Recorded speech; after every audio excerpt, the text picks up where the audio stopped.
India की ऐसी first anime movie जो इंडिया के ओर बेस है और ये एनिमे सीरीज इंडिया में बहुत ही टाइम से बैन थी और ये एनिमे इंडिया के संस्कृति, इंडिया के इतिहास के बारे में बताती है। जी हाँ, मैं बात कर रहा हूँ द लेजेंड ऑफ रामायण इस एनिमे मूवी के बारे में। तुम इस मूवी की बहुत सारी क्लिप यूट्यूब पे जाके देख सकते हो। ये रामायण मूवी द लेजेंड, ये मूवी 1993 में रिलीज हुई थी, जिसको इंडिया और जापान वालों ने मिलकर कोलैबोरेशन करके ये बढ़िया एक मूवी बनाई थी। तब तो इंडिया में एनिमेशन का किसी का नॉलेज नहीं हुआ करता था। एनिमेशन को सब तो कार्टून बोला करते थे।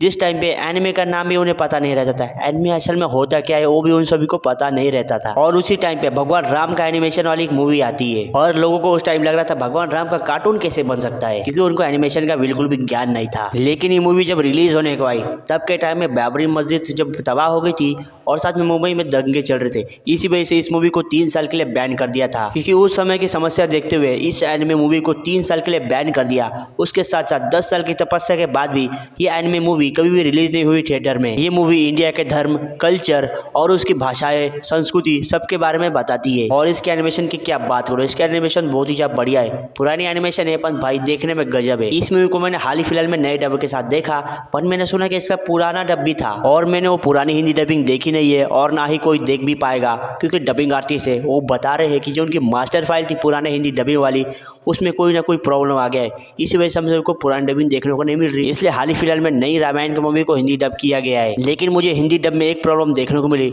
जिसमें सीता माता राम जी को राम ही बोलती है, ना कि स्वामी बोलना चाहिए उनको। और मैं तुम्हें बता दूं, एनिमे इंडस्ट्री बहुत ही ज्यादा बड़ी इंडस्ट्री है। ना ही से मार्वल, ना ही डीसी, ना ही हॉलीवुड, ना ही बॉलीवुड, कोई भी इसे टक्कर नहीं दे सकता, क्योंकि ये एनिमे इंडस्ट्री टोटल 800 बिलियन पे अभी जिंदा है, या फिर हम कह सकते खड़ी है एनिमे इंडस्ट्री। यानी इंडियन करेंसी में कैलकुलेट किया जाए तो 8 लाख करोड़ रुपए इतने ज्यादा होते हैं। और तुम कौन सी भी मार्वल की मूवी देख लो, उससे ज्यादा हमारी एक एनिमे मूवी उससे ज्यादा कमा लेती है। और जापान के मशहूर राइटर युगो सागो इंडिया में 1970 में आते हैं और इंडिया के ऊपर डॉक्यूमेंट्री बनाते हैं। इस तरह इनको रामायण की कथा के बारे में इनको पता चलता है और ये सोचते हैं इंडिया के रामायण के ऊपर एक इन्हें एनिमेशन मूवी बनानी चाहिए। तो अपने इंडिया के राम मोहन और युगो सागो ये दोनों मिलके इस रामायण मूवी पे काम करते हैं और इसे टोटल 450 एनिमेटर लगते हैं इस मूवी को एनिमेट करने में।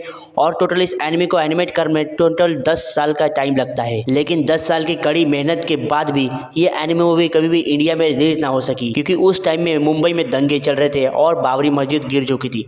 इसी वजह से इस एनिमे मूवी को 3 साल के लिए इंडिया से बैन कर दिया था। और भी इंडिया में हिंदू मुस्लिम के दंगे ना हो सके और भी प्रॉब्लम ना खड़ी हो सके, इसी वजह से इस एनिमे मूवी को बहुत टाइम के लिए बैन करके रखा था। लेकिन फाइनली हम सभी को 2024-25 में इसका हिंदी डब देखने को मिल ही गया। तो हाँ, यही एक कारण था, इसी वजह से ये लेजेंडरी एनिमे मूवी हम सभी को देखने को नहीं मिली थी, जो कि हमारे इंडिया के रामायण के ऊपर बेस्ड थी। और तुमने अब तक इस एनिमे मूवी को नहीं देखा तो तुम जाके देख सकते हो अपने नजदीकी थिएटर में। देखो कहीं लगी होगी तो तुम जाकर जरूर से इस एनिमे मूवी को देखना चाहिए, क्योंकि इंडिया की पहली ऐसी एनिमे मूवी है जो इंडिया की संस्कृति दिखाती है, इंडिया की खूबसूरती दिखाती है और ये रामायण के ऊपर बेस भी है। इसलिए तुम्हें जरूर से इस एनिमे मूवी को देखना चाहिए। तो हाँ, यही था एक कारण जिसकी वजह से ये लेजेंडरी एनिमे मूवी बैन हो गई थी इंडिया में। और तुम्हें वीडियो थोड़ी भी इन्फॉर्मेटिव लगी होगी तो वीडियो को एक लाइक और चैनल को सब्सक्राइब करके जाना। तब तक के लिए मैं मिलता हूँ किसी और नए वीडियो में। ओहायो ओहायो बाय बाय बाय बाय।